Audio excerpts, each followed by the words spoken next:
कि आप जितना देर पढ़ाई कीजिए, लेकिन रेगुलर पढ़ाई कीजिए। आप 2 घंटा अगर पढ़ते हैं तो रेगुलर पढ़िए आप। ऐसा ना हो कि आप 13 घंटा आज पढ़ लिया, कल 2-3 दिन आराम कर रहे हैं, तो ऐसा नहीं चलेगा। आप 2 ही घंटा पढ़िए, कंटिन्यूटी कंटिन्यू परसेंट बोले तो 6 क्लास है 12th क्लास तक पूरा क्रीम है। जैसे 4-5 केजी दूध से आप मक्खन निकालते हैं तो कितना निकलता है? 5 केजी दूध से आप मक्खन निकालिएगा तो कितना मात्र 250 ग्राम निकलेगा। तो वही है, 6 क्लास है 12th क्लास तक के बुक को एक लूसेंट में दे दिया। उसमें आप फिगर खोजेंगे या पूरा ये खोजेंगे तो इतना छोटा कहाँ से मिल पाएगा? तो आपको फिर हट के पढ़ना पड़ेगा 6 क्लास से 12th क्लास। तो साइको कुछ है नहीं, ज़्यादा कुछ ये नहीं है। साइको बहुत सिंपल चीज़ है। साइको में बस माइंड को कंसंट्रेट कीजिए कि माइंड में उस समय आप साइको बना रहे हैं, उस समय आपके माइंड में कुछ नहीं चले, XYZ कुछ भी नहीं चले उसके अलावा।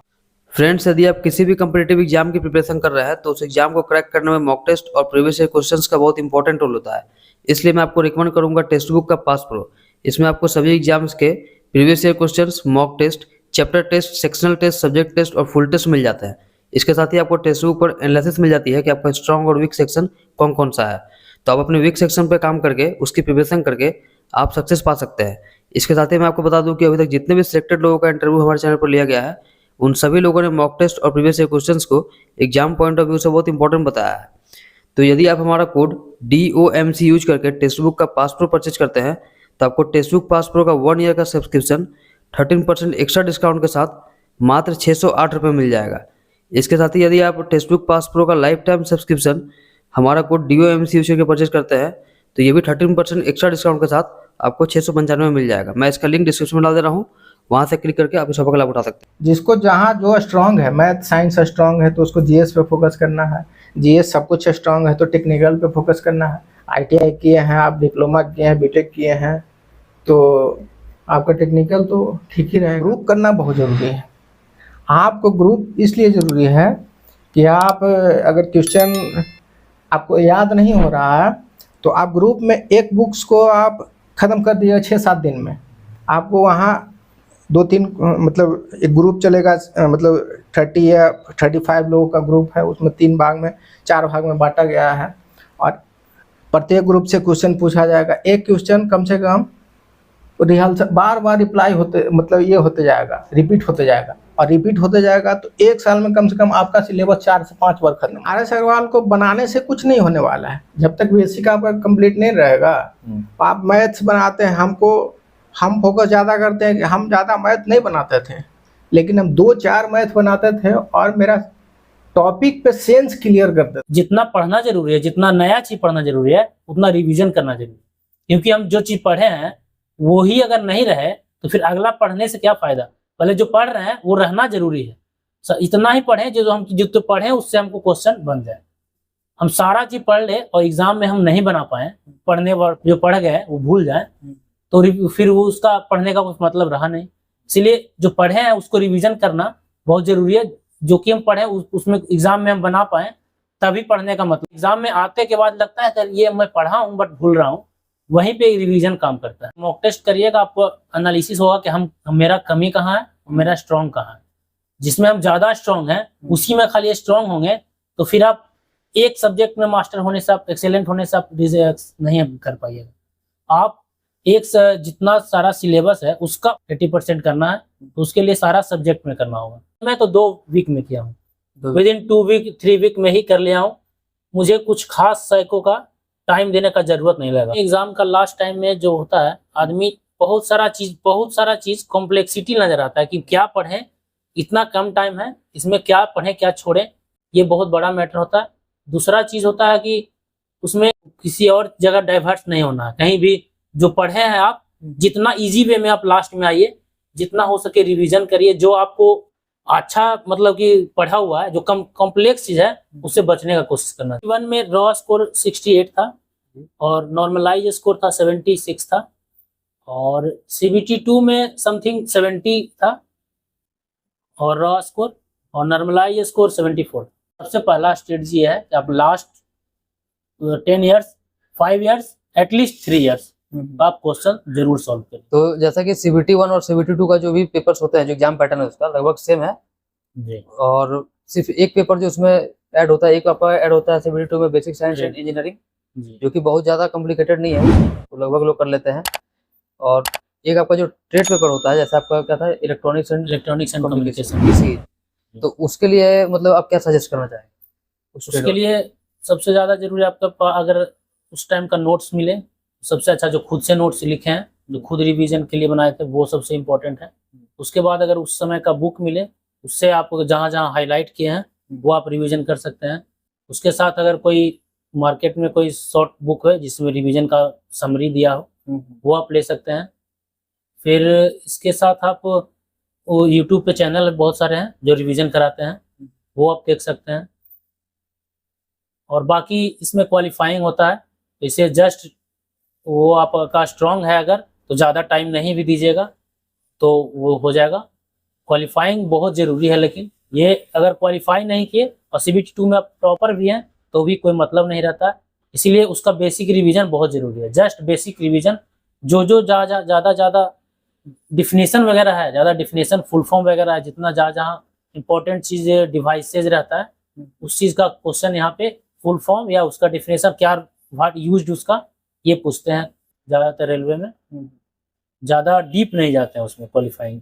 मतलब पूरा इंजीनियरिंग करना नहीं है उसमें, आपको क्वालिफाइंग करना, लेकिन क्वालिफाई करना भी बहुत इंपॉर्टेंट है, जो आपका मेरिट नहीं बनेगा CBT 2 का। और साइको के लिए आपने कैसे प्रिपेयर किया था? साइको ही एक एग्ज़ाम था जो मेरे लिए फर्स्ट टाइम फेस किया था, और इसका एक बहुत सारा सुना था कि साइको में बहुत लोग बाहर होते हैं और साइको समथिंग डिफरेंट टाइप का एग्ज़ाम होता है। साइको का किसी प्रिपरेशन से और किसी तरह का आपका बैकग्राउंड से, जो भी आप पढ़े पिछला, उससे मैटर नहीं करता कि आप साइको में क्वालिफाई करिएगा कि नहीं करिएगा। ये रीजनिंग का मैटर करता है कि रीजनिंग कितना अच्छा बनाते हैं, वो साइको में आपको वो करेगा, आपको हेल्प करेगा। दूसरा चीज़ मेरे साथ जो हुआ, जो साइको का कोचिंग करने जाते हैं, मेरे टाइम में नवादा में एक बहुत फेमस टीचर करके कोई थे, वो नवादा में कोचिंग चला रहे थे, पटना में भी साइको का बहुत फेमस टीचर है, नाम भूल रहा हूँ मैं। वो नवादा में कोई कोचिंग करने गया था, और मैं बस देखा उसका पैटर्न देखा, उसका क्वेश्चन, वही प्लेटफॉर्म से क्वेश्चन देखा, मैं क्वेश्चन देखा, उसके बाद सुना कि वहाँ का भी कैसे लोग तैयारी कर रहे हैं, वो फेमस टीचर हैं, तो उनका नोट्स मैंने देखा। तो जो पढ़ रहे थे उनके साथ मैं सेट बनाया, और उनसे थोड़ा बहुत मुझे ज़रूरत पड़ा तो उनसे पूछ लिया कि आप ये कंसेप्ट वहाँ पढ़े थे तो कैसे आपको समझ में आया, वो कर लिया। और उसके बाद वो भी एग्ज़ाम दिए और मैं भी दिया, उनका साइको नहीं हुआ और मेरा साइको हो गया, क्योंकि मैं उन्हीं से कंसेप्ट लिया था और प्रैक्टिस अच्छा से किया था, और वो अच्छा लगा, वो लगा मुझे। ये तो खैर अनफॉर्चुनेटली हुआ कि वो बताए और उनका नहीं हुआ, बस इसके लिए मैटर करता है बोर्ड वगैरह भी, कहाँ पे मेरिट ज़्यादा जाता है, कहाँ पे कम ज़्यादा है, ये एक इम्पोर्टेंट चीज़ भी आता है कि आपको सिलेक्शन ज़्यादा इम्पोर्टेंट है लोकेशन से, तो आप थोड़ा दूर और अलग अलग जहाँ कम कट ऑफ जाता है, ये एनालिसिस करके आप बोर्ड सेलेक्ट कर सकते हैं। तो उनका बोर्ड महाराष्ट्र मुंबई का था, तो वहाँ ज़्यादा कट ऑफ चला गया होगा, और यहाँ कोलकाता बोर्ड था तो यहाँ थोड़ा कम गया था। और साइको में तो ये तो ओवरऑल मेरिट का कट ऑफ आया था, और साइको में यही हेल्प किया था कि मैं कंसेप्ट को अंडरस्टैंड किया। और सबसे बड़ा चीज़ जो कि मुझे याद भी रहता है, साइको के लिए कॉन्फिडेंस बहुत ज़रूरी है। वहाँ पे उस समय आपको ध्यान एकदम इतना कम टाइम में ज़्यादा क्वेश्चन बनाना होता है, तो एक सेकंड भी आपको माइंड इधर उधर फ्लक्चुएट करता है, इधर उधर डाइवर्स करता है माइंड, जरा सा भी अगर आपको टाइम इधर उधर जाएगा तो आपका एक सेकंड में आपको 2-3 क्वेश्चन बनाना होता है। 3 क्वेश्चन आप एक सेकंड में बना रहे हैं तो आप समझिए कि साइको में क्लियर कर रहे हैं, 1 सेकंड मिस करें तो समझिए साइको कि आप बाहर हो सकता है। तो इसलिए उसमें कॉन्फिडेंस इतना रखना है कि उस टाइम में आपको साइको के अलावा कुछ भी नजर नहीं आना चाहिए, मतलब पेपर उसके नजर वहाँ पे। दूसरा चीज माउस का भी स्पीड होता है, तो माउस का स्पीड का आदत अटेम्प्ट चलाने का, कि माउस भी थोड़ा सा किसी का कम स्लो चलता है, हाथ इधर उधर, तो उससे भी सेकंड का भी मिस कर सकता है, क्योंकि टोटल जितना 10-20 मिनट का रहता है याद नहीं है, लेकिन बहुत कम टाइम में रहता है, तो उसमें आपको हर सेकंड यूज करना, माउस भी फास्ट चलाना है। और एक उसमें मेरे साथ जो बहुत इंपॉर्टेंट चीज हुआ था, क्वेश्चन जो आता है तो उसका ऑप्शन ABCDE करके सारा जनरली रहता है, लेकिन मेरे टाइम में जो क्वेश्चन आया था तो कहीं पे ए के जगह ई कर दिया गया था, डी के जगह नॉर्मली ना ABCD ऐसे नहीं था, जंबल उसको ABDC ऐसे जंबल कर दिया गया था। तो उसमें नॉर्मल जो लोग होते हैं इस शुरुआत को ए मानते हैं, तो उसपे वैसे ही ABCD के हिसाब से क्लियर आंसर मान रहे थे। और मैं देख लिया कि नहीं ये जंबल किया हुआ है, तो उस हिसाब से मारा, तो मेरा उसमें गलती नहीं हुआ, जिससे इससे भी बहुत लोग स्किप हुए थे, आउट हुए थे एग्जाम में। दूसरा, इसके लिए मेरे टाइम में कॉन्फिडेंस के लिए मैं मेरा जो था कॉन्फिडेंस डगमगा, मतलब लग रहा था कि फर्स्ट टाइम फेस कर रहे हैं, तो कभी कभी लगता है कि इसको कैसे करूंगा। तो मैं एक दोस्त से फोन किया जिसका क्वालिफाई हुआ, ये मैटर करता है, उससे कॉन्फिडेंस लेना। जैसे अभी हम जो कॉन्फिडेंस दे सकते हैं वो दूसरा नहीं क्वालिफाई किया उससे नहीं मिल सकता है, तो उसको कॉल किया, तो मेरा अच्छा क्लोज है, इससे मैं उसको बहुत अच्छा मानता हूँ भी। तो अगर ये वीडियो देखेगा तो मैं बैंक में मैनेजर है, वो भी कहेगा कि अच्छा याद किया। तो मैं उसे कॉल किया सुबह सुबह, मुझे डिस्टर्ब भी नहीं हुआ, वो अच्छा रिस्पॉन्स दिया, वो कॉन्फिडेंस के लिए जवाब दिया कि तुमको उसके इतना प्यार करना है कि मेरे इसके लिए जी इससे ज्यादा कोई जरूरी नहीं है एकदम। हाँ, मतलब वो सिस्टम है, वो सिस्टम तुम्हारे लिए बहुत जान की तरह एकदम। वहां पे सिस्टम ही नजर आना चाहिए, क्वेश्चन नजर आना चाहिए, और उसके अलावा कोई जिंदगी नहीं है, और कोई जिंदगी को देखना नहीं है। उससे इतना प्यार करो कि उतना सेकंड के लिए तुमको कुछ नहीं नजर आना चाहिए।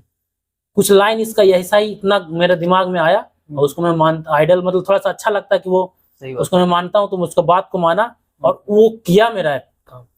वो बात मुझे किया क्योंकि उसका बात ही सोचकर मैं सोच रहा था और कुछ नहीं आया, और नहीं आया, और साइको अच्छा स्कोर गया। उसके बाद मैं बाहर निकल के मुझे आइडिया लग गया कि मैं कर दिया हूँ, स्कोर हो जाएगा, और सही में रिजल्ट हुआ, और क्वालिफाई से अच्छा खासा 2-4% ज्यादा ही नंबर आया। तो साइको के लिए आपको ज्यादा कुछ नहीं, यही जो मैं अभी अपना बताया एक्सपीरियंस, उसमें आपको लेकर चलना है। तो मान लीजिए कोई साइको का प्रिपेयर मतलब कब से करे, वो CBT 1 क्लियर करने के बाद? नहीं, ये सब साइको के लिए आप जस्ट एग्जाम से पहले, साइको का जब पेपर का डेट मिले उससे आप एटलीस्ट 1 मंथ भी अगर टाइम है ना, 1 मंथ विद इन 1 मंथ, या मैं तो 2 वीक में किया हूँ, विद इन 2 वीक 3 वीक में ही कर लिया हूँ। मुझे कुछ खास साइको का टाइम देने का जरूरत नहीं लगा, बस यही सब चीज जो कि स्ट्रेटजी बताया वो चीज जरूरी है साइको में। माइंड आपको फोकस करना, एकदम माइंड को वहां पे एकदम कंसंट्रेट करना बहुत जरूरी है। इसके अलावा आप साइको में इतना लेवल उसका इजी रहता है कि आपको उसमें कुछ करने की जरूरत नहीं है, बस क्वेश्चन पढ़ना है, आंसर मारना है, और सही ऑप्शन को सिलेक्ट करना है, और इसी को कम सेकंड में करना है बस। तो इसके लिए स्पीड जरूरी है।